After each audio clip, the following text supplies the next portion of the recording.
وأنا الوحيد في مصر الذي رد قرارات جمهورية ولم يستمع لها في تاريخها كلها، ملكية أو جمهورية.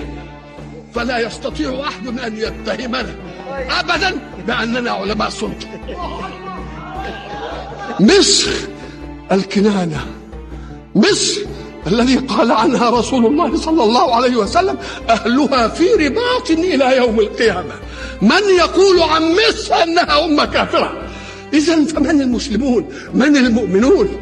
مصر التي صدرت علم الإسلام إلى الدنيا كلها، صدرته حتى إلى البلد الذي نزل فيه الإسلام. هي التي صدرت علماء الدنيا كلها علم الإسلام. أنا أقول عنها ذلك. وأما دفاعا عن الإسلام فانظروا إلى التاريخ. من الذي رد همجية التتار عنه؟ إنها مصر. من الذي رد هجوم الصليبيين على الإسلام وعلى المسلمين؟ إنها مصر.